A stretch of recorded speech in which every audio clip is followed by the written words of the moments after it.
I'm bored with my Nintendo Wii. Can I give it away? I go, is it broken? No. How long have you had it? Woo, for like 4 years. I go, how many games do you have for the Nintendo Wii? Like 300?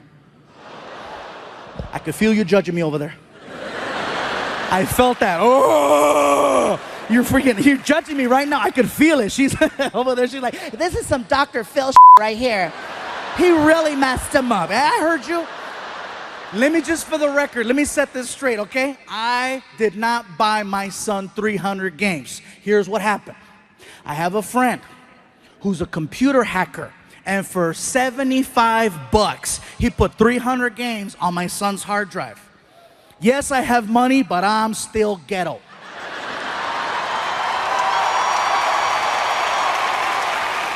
Oh, yeah. So I tell Frankie, do you realize how lucky you are? And then he rolls his eyes. Oh, lucky. I go, yeah, dude, you are. I says, you got a Nintendo Wii that works. You've had it for 4 years, and it still works. If something happens to it, I can take it back to the store, get you a new one, because I got a warranty that'll last you another 4 years. Why is that a big deal? Because when I was your age, I had a Nintendo. Wii? No. Frankie, in 1987, I had a thing called a Nintendo Entertainment System, okay? Nintendo Entertainment System. It didn't last 4 years. It lasts 90 days. 90 days is what it took for you to hit power and start seeing a flashing red screen. You know the flashing red screen where you have to look at the ground or look away or you have a seizure right then and there? Oh, yeah. And then what you had to do is you had to flip the Nintendo over, and there was a silver sticker with an 800 number on it. And you call the 800 number, and they put you in contact with someone in Japan who made you feel like a pendejo. Oh, yeah, he made you feel stupid. You call him up, and he's like, it costs $250 to repair Nintendo. $250 to fix it, but it's $150 for a brand new one. And if you couldn't afford $150 for a brand new one, like we couldn't afford $150 for a brand new one, you had to become a technician at the age of 7, 8, 9, 10, 11. You had to go in the kitchen and find the most messed up butter knife you could, right? The one that had bent marks and rust stains, and take that sucker back in the living room because you were going to perform an operation. You were going to perform an operation and bring that Nintendo back to life. Yeah. You had to work to play. You had to unplug it, plug it back in, power reset, power reset, power reset. It was like performing CPR. You'd hold a cartridge, and then it was like, you push it down, you push it up, you push it down, you push it up, push it down, you push it up, push it down, you push it up. Give it oxygen.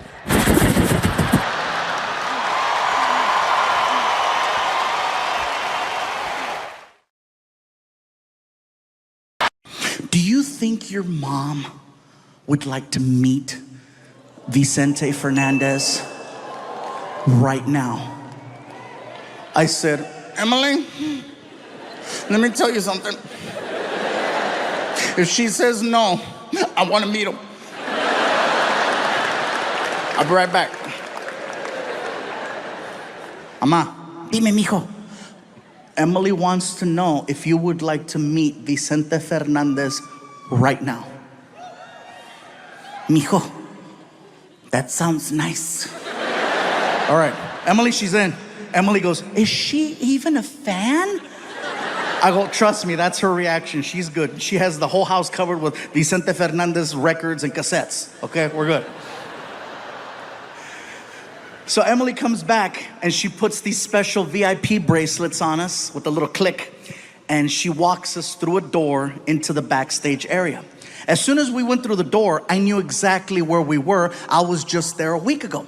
So I got my mom arm in arm, and we're walking down the hallway, okay? Come on, Ma, let's go. Let's go. We're walking down the hallway, and we're getting closer and closer to Vicente Fernandez's dressing room. The door is wide open, and I can hear a commotion coming out of the dressing room. And then a man and a woman exit the room, and the man is holding onto the woman's shoulders, and he's like, it's okay, it's okay, it's okay, it's okay. And the woman looks destroyed, okay? Mascara's running down her face. My mom sees that, and she's like, mijo, did you see that? Did you see what the mascara? What the mascara parece puta la cabrona.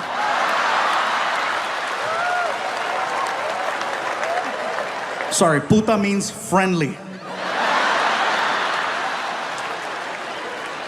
So we get by the door, and the closer we get, we start to see a guy in the room. He comes to the door. In the room, there's 3 people, okay? There's Vicente Fernandez, the photographer, and a handler. The handler comes to the door, and you can tell by his voice that he works for like a Mexican radio station because he's got that voice. You know, like, hola, hola, pásale, pásale. Pásale in Spanish means come on in. So we start to walk into the room. And let me tell you guys something. If you grew up listening to Vicente Fernandez from a young age and you get the opportunity to meet him, it is seriously a religious experience. My mom and I are entering the room. The only thing missing is the freaking Domines Patres el nombre de San. You don't look at him, you look at the floor. Out of respect, you just look at the floor. Come on, Ma. We get all the way up to him and I see boots. And when I see the boots, my mom and I both just...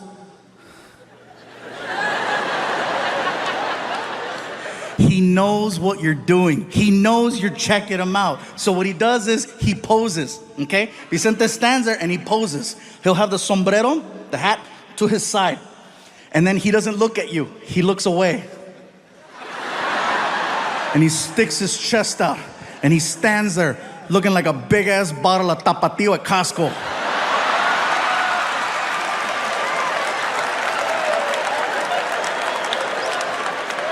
And then he looked at me. And he recognized me, not as a comedian, but because I was there the week before and my photo was hanging outside his door. It's whoever's there last, you know, they always rotate the photo. So he sees me and he's like, Hijo, tú eres el muchacho que está en la foto, que está allá afuera. I go, yeah, that's me outside, yeah. Hola.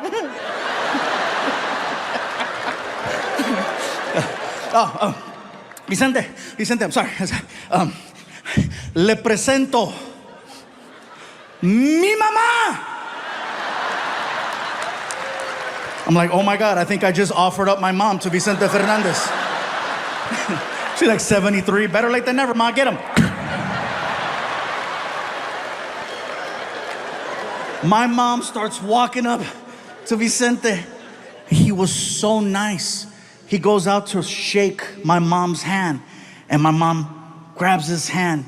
And I don't know where she got this strength and energy from, but she grabbed him and pulled him in hard, like the video game.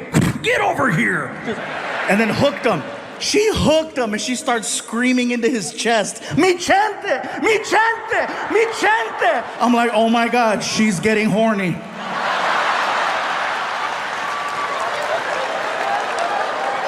And he knew too. Because he was like, you know, quítamela, quítamela. The photographer, the handler, and me, the 3 of us, is what it took to pull her off of Vicente. We sit her down, she's bawling. Ah! Mascara's running down her face. The photographer shaking his head. I guess Vicente had dinner earlier that night. He was eating barbecue because I had those wet naps, you know, barbecue wet naps. And so we take the wet naps and we start cleaning the mascara off my mom's face. And we stand her up and we posed her and we took the picture. Emily comes over and she takes us and she escorts us to our seats in the front. And for 3 hours, my mom was on her feet listening to his, she refused to sit down. Mom, you should sit. No, como que es el chente. Holding a shot of tequila that she never drank. She was 3 hours on her feet, never once sat down. That's how powerful his music was. My mom felt no pain for that entire time. And the minute that freaking concert was over, you know, tan, tan, tan, tan. My feet! Oh my God, mijo, mis pies! Ay, pinche callo! Oh my God, my feet! Ay, And I'm like, oh, great. So now I gotta drag this living novela to the parking lot. I helped her into the car. Hey, V, I told you to sit down. You don't sit for gente. Here comes Emily. Did you guys have a good time? I go, Emily, we had the greatest time. Thank you so much. I got something for you. I go, what's up? And she hands me an envelope, and I open it. And inside the envelope is the picture. She printed it out for me. And when I looked at it, I got so choked up because I have never seen my mom so happy in a picture. And it's not that she wouldn't smile. She would smile, but it was that, 1, 2, 3, cheese.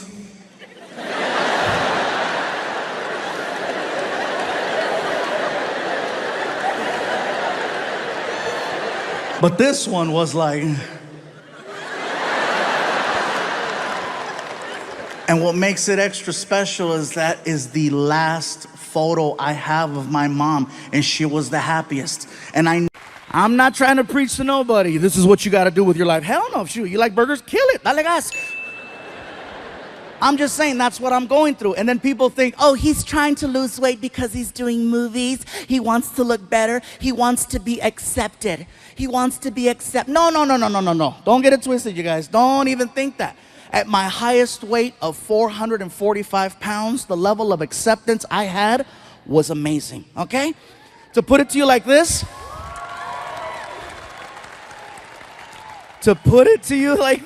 at 445 pounds, there was women throwing themselves at me. At 445 pounds, there was men. Oh, in Bay Area, let me tell you something about gay men. I know you're in here. I saw the line. I'm going to tell you something about gay men. Gay men are very creative, they're very persistent, and they're very opportunistic when they want to achieve the mission. They're just as calculated as straight men are.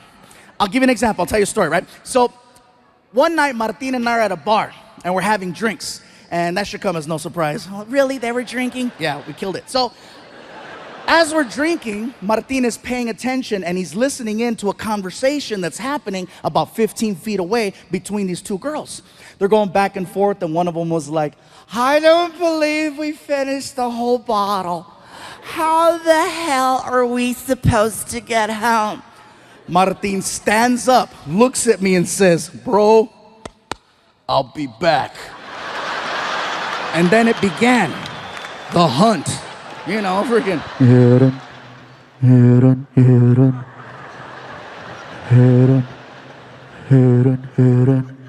Gay men are the exact same way. They listen, they focus, they pay attention. They wait for one of the cows to get away from the rest of the herd so they can corner it and strike. 4 hours later, Martin and I are at the bar, and I'm 16 shots of tequila in. Oh yeah, and I feel fantastic. And I tell Martin, bro, I don't remember the last time I had this many shots of tequila.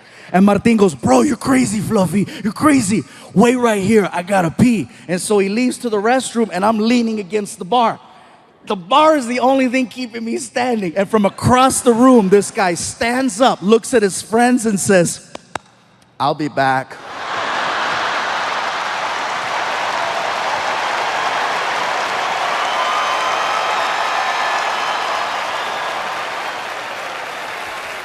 And then it began, the hunt.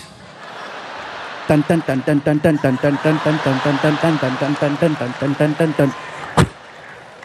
he gets in my face and he tells me, I just have to say, I am such a huge fan of yours. Oh my God. Anytime someone says they're a huge fan of mine, it automatically makes me smile. Even more so if I've been drinking. Oh yeah, if I'm drinking, I'm like, thank you. Thank you. Bro, I was so loaded, I bowed. Thank you.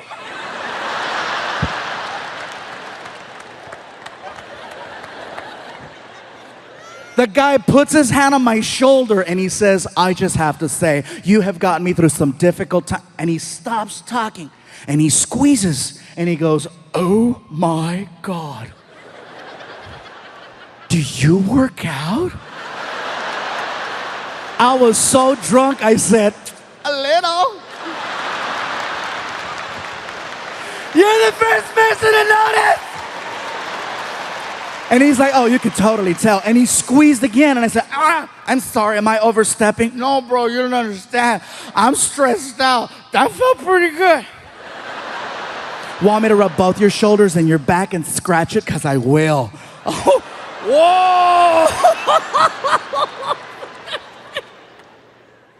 Hey, go for it. He grabs me by the shoulders, you guys. He grabs me by the shoulders and he turns me around. Now I'm facing the bartender, and the bartender is trying to warn me. The bartender's like, hello, hello, hello, hello. 3 years ago, I bought a Beetle, not even thinking. That's not the joke, shut up. See, I can't even tell you guys this story already. I wasn't thinking. I bought the car because it was affordable, economical, brand new freaking Beetle for like 17 grand. I was like, first new car. I go to show it off at my friend Martin's house. I thought it was nice. I pull up, you know. Martin! He lives in the hood. I don't get out the car. Across the street, there are these gang members. The kind of gang members that don't really get into, you know, like shooting people and stuff like that. They just hang out on the porch and talk a lot of smack. And so I'm there in a Beetle, and across the street I hear this, right? I'm like, Martin! And over here I hear, Órale! Hey, what's up, guys? How's it going? How'd you get in there, is it?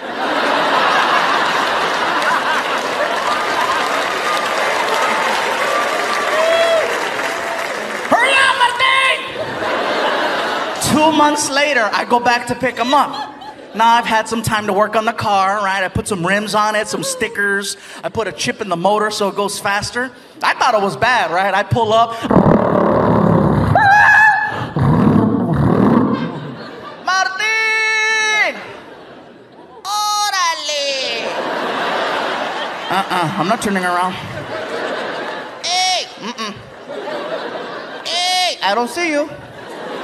Yoo-hoo! Hey! Oh! What? Check it out, hey! It's the Fat and the Furious!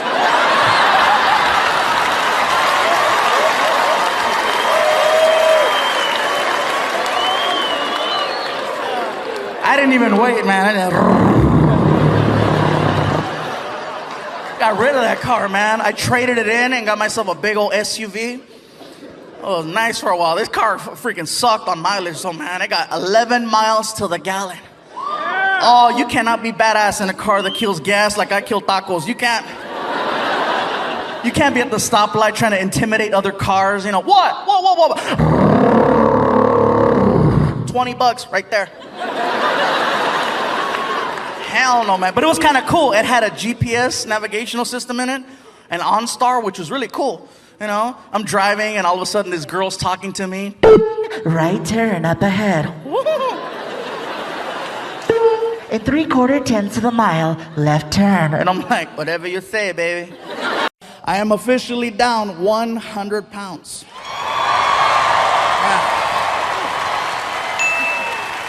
Yeah.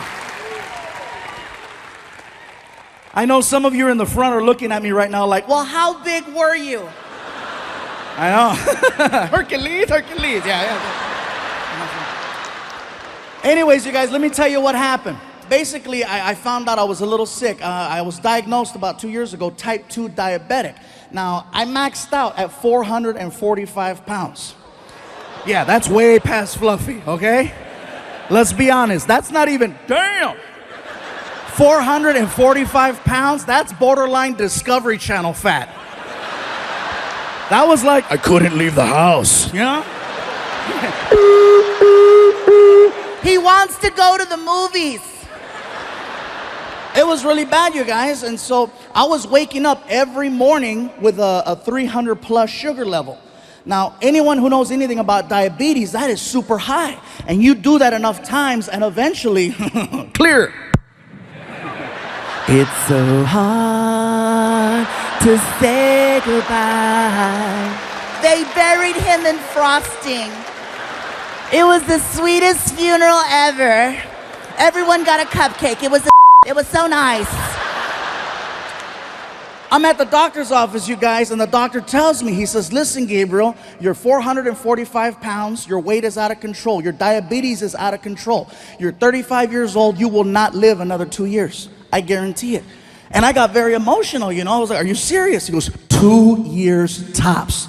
And I was like, but I just started making money.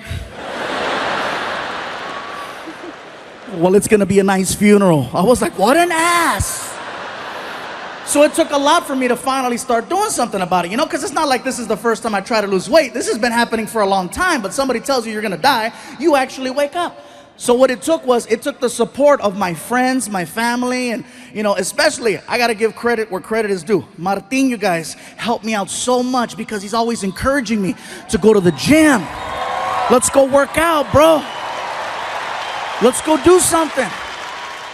And more importantly than let's go work out is, you know, we're on the road together 46 weeks out of the year, so we eat together a lot, and he's always watching what I eat. And if he sees me reaching for something I shouldn't mess with, he checks me, especially breakfast. That's my favorite meal. I love breakfast. And they always put us at these nice hotels where they give us this continental breakfast with the buffet, and, you know, if I'm eating eggs and bacon and sausage, that's fine. Yes, some of it's fattening, but guess what? No sugar. If Martin sees me reaching for muffins or waffles, he makes a scene. He waits for me to get about 15 feet away, and he starts yelling in front of all the people at the restaurant. Oh yeah, he's still ghetto. I don't care if it's a Ritz-Carlton. Guess what? Machete's here. He starts yelling. He waits for me to get 15 feet away, and then he starts. Really, bro? You're gonna put that in your mouth, Fluffy? You know what that's gonna do to your body? Hey, have some self-respect. And he makes me cry at breakfast. I'm sad. I'm like, I don't want the muffin. I don't want it. I don't want the muffin. I'm not a little whore. I'm not a little whore. But see, that is a real friend who would check me and remind me, hey, bro, get mad at me all you want. I just want you to live. And I gotta respect that. That's why I love that dude, you know? And in turn, sometimes I gotta check Martin. Yeah. Believe me, you guys, it goes both ways. Sometimes I have to check him, not about his weight, but he has his demons too. You know, oh, believe that. Yes, sometimes there's limited space at the hotels where we're staying at. So sometimes we gotta double up on a room. And every now and then Martino brings some random girl to the room at 3 o'clock in the morning, wakes me up. I gotta look at him and say, really, bro? You're gonna put that in your mouth?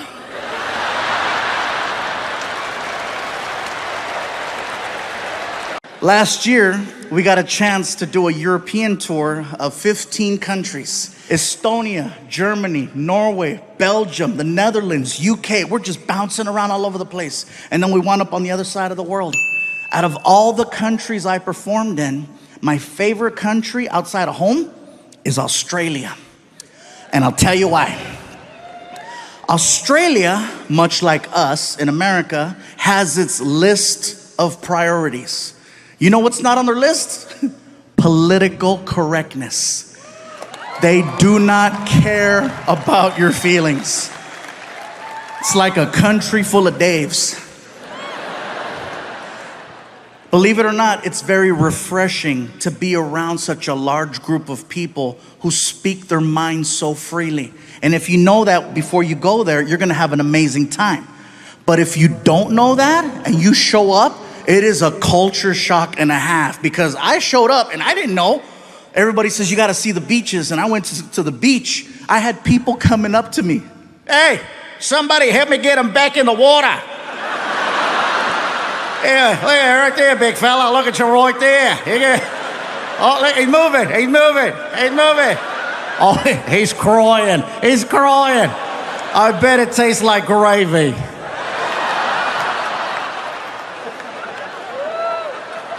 It's not bullying if everyone does it. Yeah, that being said, I'm in Australia. Sydney, Australia, at the Opera House. For me, it was one of the most iconic places I've ever got to perform in. It was bucket list, definitely. After the show, I wanted to go hang out with some Aussies and see what that was like. I'm hanging out at a pub. First things first, Australian people do not drink Foster's beer. That's an American thing. They don't drink that over there. I tried ordering one to fit in, didn't go over well. Bartender looked at me. Hey, you like the taste of piss, do ya? Okay, don't order that again. So I'm hanging out with these two Aussies and we're drinking a rum called Bundaberg. At first glance, it looks like a Coca-Cola bottle because there's a polar bear on the front. And then you drink it and you're like, that's not Coke. As we're talking, a third Australian joined the conversation. And he sounded a little bit different from the other two. He had more of a raspy voice. More like, all right, yeah, mate, yeah, all right. He sounded like a drunk pirate underwater. These two guys didn't like him, so they called him a name and they left. And now it's just me and drunk pirate. We're talking about life. Life in America, life in Australia, talking about our differences. He tells me that he's a professional knife maker. He's showing me how it's done. He's showing me pictures. We wind up polishing off 3 bottles of this rum. And drunk wasn't even the right word to describe our level. My tour manager, Ryan, he comes up to me and he says, Gabe, time to go. And I look at Ryan and I'm like, but Ryan, I just made a friend and he makes knives and they're pretty. My tour manager always knows how to talk to me no matter what condition I'm in. If I'm drunk, he knows better than to talk to me like I'm an adult. He talks to me like I'm 2. He looks at me and he says, hey, buddy, you hungry?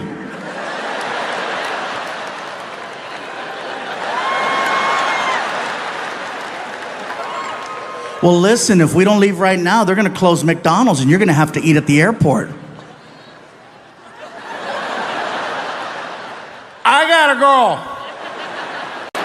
I see a couple of young adults right there. How old are you guys? You're 13. Wow. And next to you? How old are you? You're 10. Okay. I am so sorry for what Martin said. 10 years old. But you know what though? I can't feel too bad because you know what? 10-year-olds are young adults. You are a young adult. I don't see you as a kid.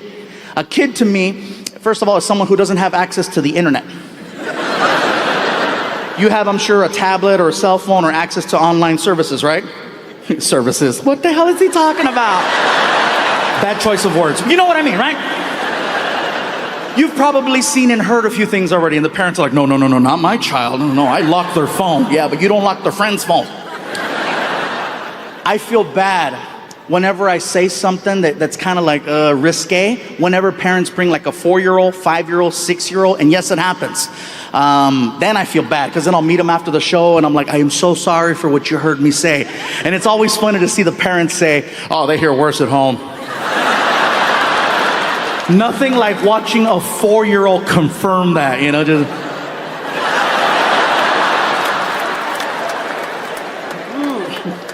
Like, for example, my son, he's 18 years old, but he still doesn't cuss at home, okay? Now, whatever he does in public, I have no control over, but at home, he knows he cannot cuss. One time in like 13 years, I caught my son cussing at home, and I couldn't even get mad. He had fallen down the stairs. I don't mean to laugh, but think about it. What am I gonna do to him that's worse than what he just did to himself? I heard it too. Just, ah! Son of a bitch! I ran over. I didn't even check his safety. I was like, what did you say? You earned that one. I said, if you want to say the F word, next time let me push you. That's when I knew he fell hard. Really? No, get up here. Come on. Well, cool. Welcome, you guys. I hope you have a good time. I know you're getting nervous, Dad. You see me talking to you, you're like, what's he telling my son? No, nothing. Nothing. Being cool. But thank you for trusting me to bring your kids to the show. For your young adults. Sorry. Thank you for trusting me to bring your young adults to the show. And by the way, I know I keep pointing at people in the front right here. If you're here tonight with someone you have no business being here with, I want to let you all know right now that there are things about me that you don't know that you're going to find out sooner than later. So basically what I'm trying to do at this moment is do what my lawyer said and get ahead of it. I offended someone whose name I should have never brought up. I offended a professional fighter. His name is Canelo.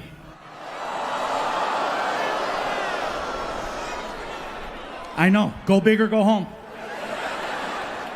If you are not familiar with who Canelo is, give me a few seconds to explain. Canelo is arguably one of the best fighters in the world. Okay? You cannot miss him. He is in fact Mexican, but he does not look traditional. Canelo is in fact the whitest Mexican on earth. He's super white. He's so white, he's redhead. Canelo is a redheaded white Mexican fighter. He is so white, even Donald Trump was like, you can come. Super white. But then he opens his mouth and you realize, oh, Canelo, he's not local. So here's how I got in trouble. A comedy friend of mine by the name of Ron White reached out to me. And Ron White invited me to be part of his Tribute to the Troops comedy show for the Nashville Network. And I told Ron, I said, Ron, I'd love to do the show. Anything for the troops, let's do this. So the show taped in Vegas. And it's a couple other comics plus myself, and Ron White's the host. He brings me up on stage, and I figure I'm only doing 10 minutes, okay? I might as well just do references to Las Vegas since everybody knows Vegas. So I started talking about boxing. And then I brought up Canelo. And here's where I got in trouble. I said, Canelo is my favorite fighter of all time. I just wish... And it was all downhill after that. I said, I just wish he would not do interviews in English because English is not his strong language. And if you're a professional fighter, hear me out. If you're a professional fighter, you need to sound confident, engaged, threatening, aggressive, on point, in your face. And in Spanish, he does. In English, not so much. In Spanish, he's a killer. In Spanish, the reporter, the announcer comes out. Aquí estamos con Canelo Álvarez que se va a pelear contra Floyd Money Mayweather este fin de semana en pay-per-view en el MGM Grand en Las Vegas, Nevada. I know some of you heard that right now and you're like, oh my God, I think I understand Spanish. Because you do. So then the reporter will look at Canelo and ask him about the fight. Canelo, ¿qué vas a hacer en tu pelea? Canelo takes the microphone.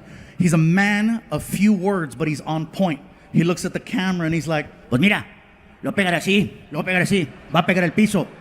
¡Sas! así mero, no se lo pierdes ese fin de semana en el MGM Grand, Las Vegas, Nevada. Canelo Álvarez contra Floyd Money Mayweather. No se lo pierda. Same exact interview. English.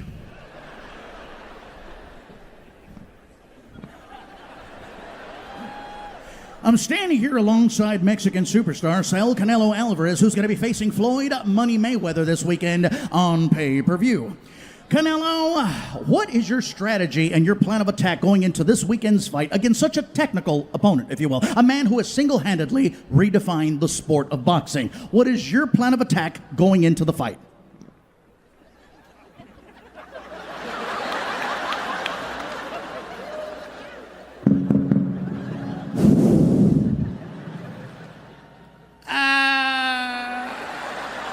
Well, I am going to hit him like this. I'm going to hit him like this. He's going to fall on the... ¿Cómo se dice piso, güey? Floor. He going to fall to the floor and then tan tan así. All right, well, there you have it. Floyd Mayweather, I hope you are ready, my friend, because, yeah, that's what's waiting for you. Reporting live for ESPN News, I'm Phil Stevens. Back to you in the studio, and we're out. The hell was that, goddammit? Why did you warn me?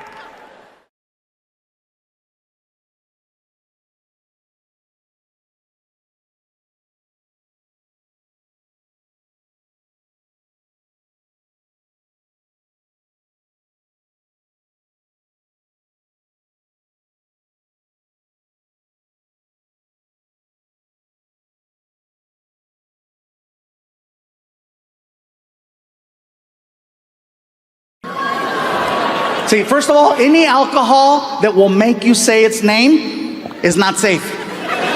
And that's the only alcohol that will make you do that. That's the only one you hear people. Jaeger! You don't hear anyone else. You don't hear Mexicans. Tequila, way! You don't hear black people. Hennessy, playa. You don't hear Japanese. Woo, saki saki! Jaeger is scary for a few reasons. One, I'm type 2 diabetic. I shouldn't even be drinking, but Jaeger has twice as much sugar in it. Second thing is the consistency. It's very sticky. It's like cough syrup. So if you drink too much of it, it holds on longer than anything else, and it's nasty. When you drink it, you're like, ah! Palatos, palatos, palatos. It's horrible. If you drink too much of it, it holds on longer than anything else. You know what I'm saying? Like if you have one too many beers, you know what happens. You get the and then you return it to the rightful owner.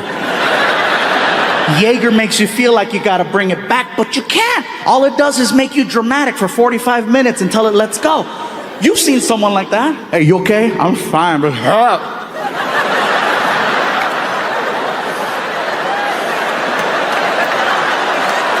they can't throw up. All they're doing is 6-minute abs.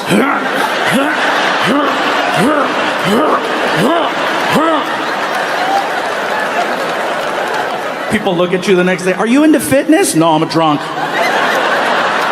Yeah. Jaeger is scary. Another alcohol I refuse to mess with anymore is wine.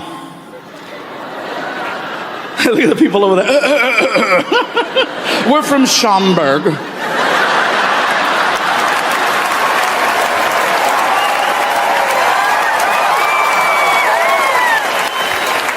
For those of you that don't know, Schaumburg is the kind of the Beverly Hills of the area, so I'm sure you figured that one out by now. My issue with wine is very simple. I don't like the fact that wine is socially accepted. And what I mean by that is that if you see someone with a bottle of wine, if you see a guy crossing the street with a bottle of wine, immediately he's judged, but in a positive way.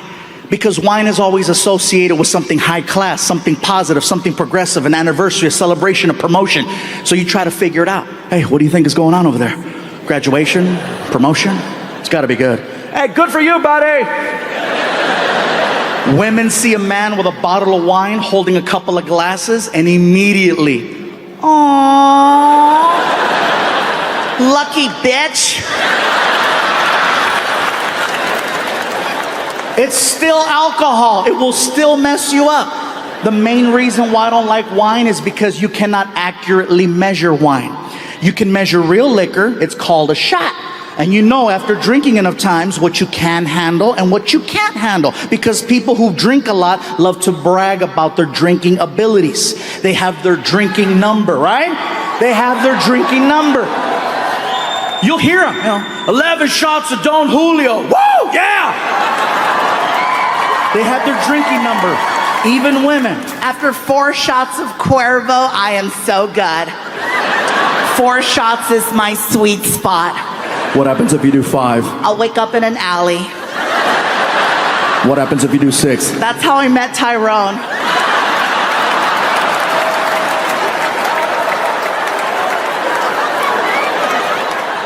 See, with wine, you cannot accurately measure how much you're drinking unless you're basing it on the bottle. And if you're basing it on the bottle, then that's a whole different issue.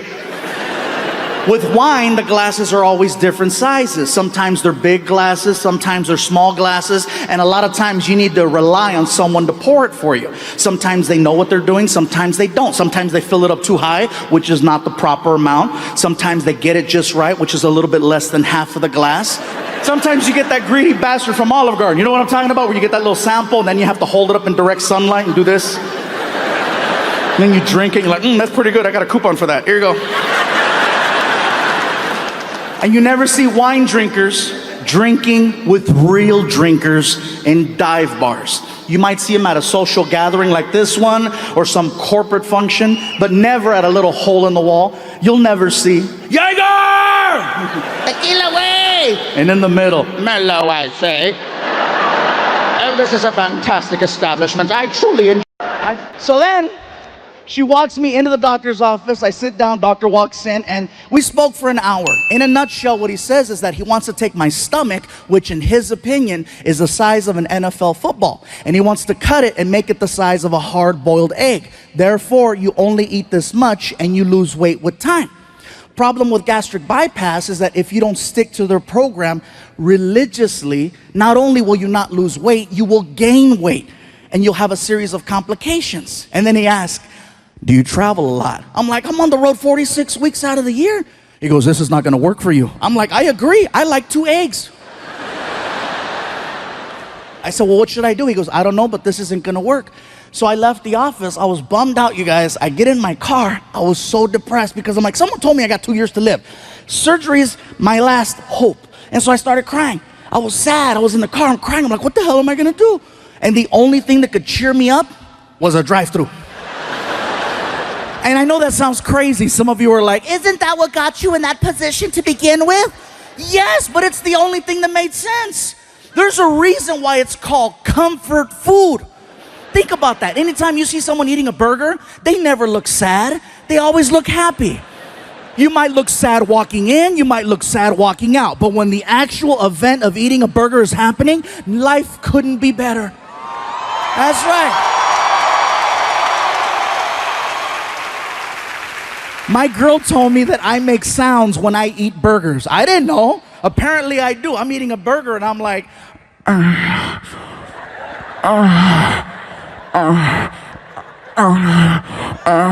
She was like, are you eating that or are you eating that?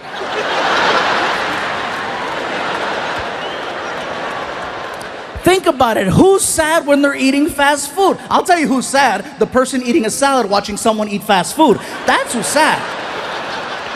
So I pull up to this fast food restaurant with a big M on it.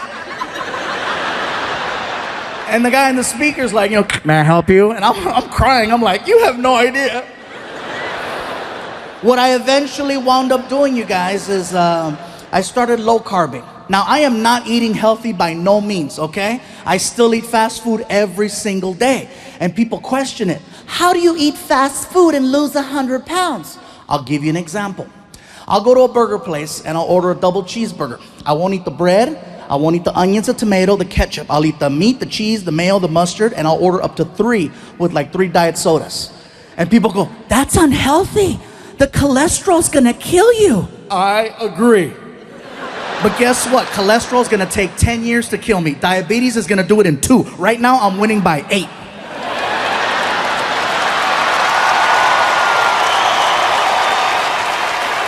Hell yeah, that's called fluffy math, bro. There's a lot of people mad in here right now. Fluffy found a loophole. Yes. So I started low carbing, I started doing yoga, and I know that sounds like a joke right there. Yeah, some of you are like, he means yogurt. No, yoga. Freaking DDP helped me, and then I started lifting weights, and it's kind of hard for me, you guys, because now I have people at my shows telling me, We're noticing there's a little difference. You're a